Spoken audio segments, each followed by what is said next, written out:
بسم اللہ الرحمن الرحیم۔ حضرت محمد صلی اللہ علیہ وآلہ وسلم کا ارشاد ہے کہ جب کسی کے گھر لڑکی پیدا ہوتی ہے تو اللہ تعالیٰ فرشتوں کو بھیجتا ہے جو آ کر کہتے ہیں اے گھر والو تم پر سلامتی ہو، یہ کمزور جان ہے جو کمزور جان سے پیدا ہوئی ہے، جو اس کی پرورش اور اچھی تربیت اور اچھی نگہبانی کرے گا اسے قیامت تک اللہ تعالیٰ کی مدد حاصل ہوگی۔ محترم سامعین، آج میاں بیوی کے حقوق سے متعلق کچھ باتیں آپ کو بتائیں گے۔ میاں بیوی ایک ساتھ غسل کر سکتے ہیں اور ان کے لیے ایک دوسرے کے سارے بدن کو دیکھنا جائز ہے، شرعاً ممانعت نہیں، البتہ شرم گاہ کی طرف دیکھنا خلاف ادب اور ناپسندیدہ ہے۔ جیسا کہ ام المومنین حضرت عائشہ صدیقہ رضی اللہ تعالی عنہا فرماتی ہیں کہ میں اللہ کے رسول صلی اللہ علیہ وآلہ وسلم کے ساتھ ایک ہی برتن سے غسل کیا کرتی تھی۔ آپ صلی اللہ علیہ وآلہ وسلم مجھ پر سبقت فرماتے تو میں کہتی تھی مجھے بھی پانی دیجیے، مجھے بھی پانی دیجیے۔ ایک اور روایت میں ہے، وہ فرماتی ہیں کہ نہاتے وقت میرا اور رسول اکرم صلی اللہ علیہ وآلہ وسلم کا ہاتھ برتن سے پانی لینے میں آگے پیچھے ہوتا تھا۔ اور حضرت عائشہ صدیقہ رضی اللہ تعالی عنہا ہی فرماتی ہیں کہ نہ تو آپ صلی اللہ علیہ وآلہ وسلم نے کبھی میرے سطر کی طرف دیکھا اور نہ ہی میں نے کبھی آپ صلی اللہ علیہ وآلہ وسلم کے سطر کی طرف دیکھا۔ خاص جمع کے وقت بات کرنا مکروہ ہے، اس سے بچے کے توتلے ہونے کا خطرہ ہوتا ہے۔ اسی طرح اس وقت عورت کی شرمگاہ کی طرف نظر کرنے سے بھی بچنا چاہیے، کیونکہ اس سے بچے کا اندھا ہونے کا خدشہ ہوتا ہے۔ یوں ہی بالکل برہنہ یعنی ننگے ہو کر بھی کام نہ کریں، ورنہ بچے کے بے حیا ہونے کا خدشہ ہوتا ہے۔ حضرت عائشہ صدیقہ رضی اللہ تعالی عنہا نے عرض کیا، یا رسول اللہ صلی اللہ علیہ وآلہ وسلم، عورتوں کو تو بہت ثواب مل گیا، مردوں کے بارے میں بھی ارشاد فرمائیے۔ یہ سن کر حضور اکرم صلی اللہ علیہ وآلہ وسلم مسکرائے اور فرمایا، مرد اپنی عورت کا ہاتھ پکڑ کر جب اسے مانوس کرتا ہے تو اس کے لیے ایک نیکی لکھی جاتی ہے، اور جب مرد پیار سے اپنی عورت کے گلے میں ہاتھ ڈالتا ہے تو اس کے حق میں 10 نیکیاں لکھی جاتی ہیں، اور جب وہ عورت سے مباشرت کرتا ہے تو دنیا و مافیہ سے افضل ہوتا ہے۔ جب غسل کرتا ہے تو بدن کے جس بال پر سے پانی گزرتا ہے اس کے لیے ہر بال کے بدلے میں ایک نیکی لکھی جاتی ہے، اور ایک گناہ معاف ہو جاتا ہے، اور ایک درجہ بلند کر دیا جاتا ہے۔ اور غسل کرنے کے حوض میں جو چیز دی جاتی ہے وہ دنیا و مافیہ سے بہتر ہوتی ہے، اور بے شک اللہ تعالیٰ اس پر فخر کرتا ہے اور فرشتوں سے کہتا ہے کہ میرے بندے کی طرف دیکھو کہ ایسی سرد رات میں غسل جنابت کے لیے اٹھا، اور وہ اس بات پر یقین رکھتا ہے کہ میں اس کا رب ہوں۔ تم اس بات پر گواہ رہو کہ میں نے اس کو بخش دیا ہے۔ بہترین بیوی وہ ہے جو سونے کے کمرے میں اپنے حسن و جمال اور بستر پر خاوند کے ساتھ خوبصورت عورت وار سے اسے اپنے پیار کے جادو میں جکڑ لے، دوران کام اس کے مقصد پر نگاہ رکھے اور غور کرے کہ اس کا خاوند کیا چاہتا ہے، اور پھر اس کی پسند سے بھی بہتر انداز میں اپنے آپ کو اس کے سپرد کرے، نرم گفتگو کرے اور اس کی رغبت اور چاہتوں کو پورا کرتے ہوئے اسے سیر کر دے۔ یہی وجہ ہے کہ کبھی کبھی اس کے بستر پر جانے سے گریز مت کرے۔ اگر وہ اس کی غربت کا خواہش مند ہے تو قطعاً نافرمانی نہ کرے، کیونکہ اللہ رب العزت کے ہاں یہ بہت ہی زیادہ بڑا گناہ ہے۔ جب شوہر بیوی کو اپنا طبی تقاضا پورا کرنے کے لیے بلائے تو اس کی بیوی انکار نہ کرے۔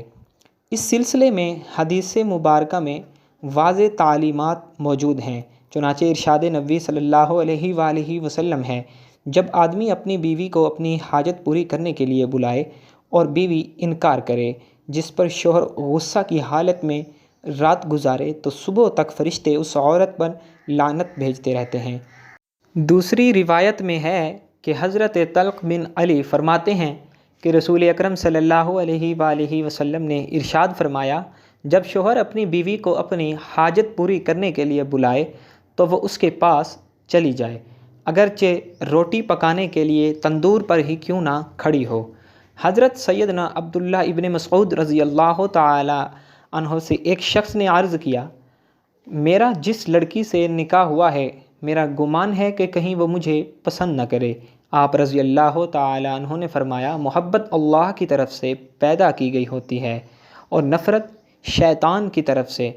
تو ایسا کرو جب تم پہلی بار اس کے پاس جاؤ تو دونوں وضو کرو اور 2 رکعت نماز نفل شکرانے کے اس طرح پڑھو کہ تم امام ہو اور وہ تمہارے اقتدار کرے، تو انشاءاللہ تعالی تم اسے محبت کرنے والی اور وفا کرنے والی پاؤ گے۔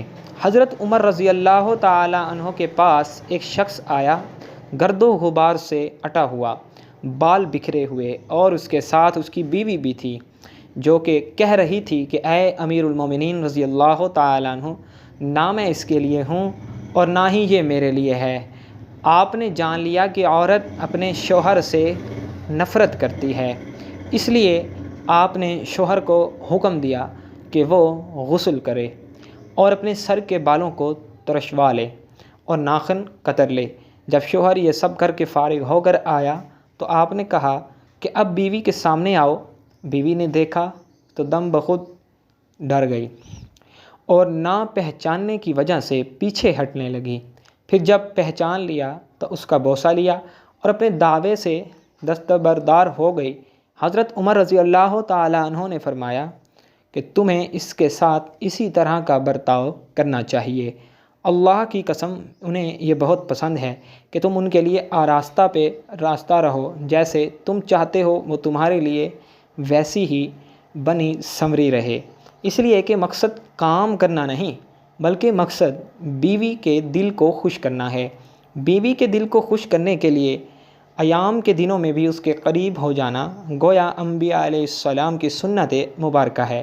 مسند احمد میں ہے، سیدنا عبداللہ بن عباس رضی اللہ تعالیٰ عنہ سے روایت ہے کہ نبی کریم صلی اللہ علیہ وآلہ وسلم نے فرمایا، جو آدمی اپنی بیوی کے پاس آنے سے پہلے یہ دعا پڑھتا ہے، جبکہ اس کا ترجمہ کیا ہے، اللہ کے نام کے ساتھ، اے اللہ مجھے بھی شیطان سے بچا اور اس اولاد کو بھی شیطان سے محفوظ رکھ جو تو مجھے عطا کرے۔ اگر میاں بیوی کے اس تعلق میں اولاد کا فیصلہ کر دیا گیا تو شیطان کبھی بھی اس کو نقصان نہیں پہنچا سکے گا۔ فرمایا کہ شوہر اپنی بیوی کی مرضی کے بغیر زیادہ سے زیادہ 4 ماہ کی مدت تک اس سے دور رہ سکتا ہے۔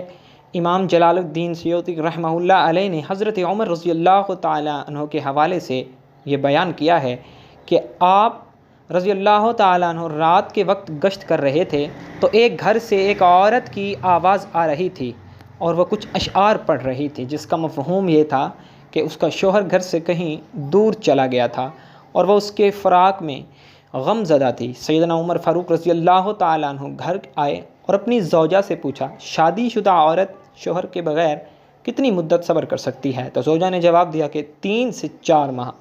آپ رضی اللہ تعالیٰ عنہ نے فرمایا، آپ نے حکم جاری کر دیا کہ ہر فوجی کو 4 ماہ بعد ضرور چھٹی دی جائے تاکہ ہر فوجی اپنی بیوی کا حق ادا کر سکے۔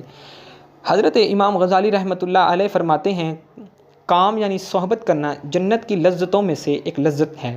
حضرت سیدنا جنید بغدادی رحمۃ اللہ علیہ فرماتے ہیں، انسان کو کام کی ایسی ہی ضرورت ہے جیسے کہ غذا کی۔ حدیث نبوی صلی اللہ علیہ وآلہ وسلم ہے، مرد اور بیوی کا ایک ہی بستر پر اکٹھے سونا افضل ہے۔ دعا ہے کہ اللہ تعالیٰ میرا سنانا، آپ کا سننا اپنی بارگاہ الہی میں قبول اور منظور فرمائے، آمین ثم آمین۔ ناظرین، نیچے دیے کمنٹ میں اللہ پاک کے 99 ناموں میں سے ایک نام کو ضرور ٹائپ کیجیے گا۔ والسلام۔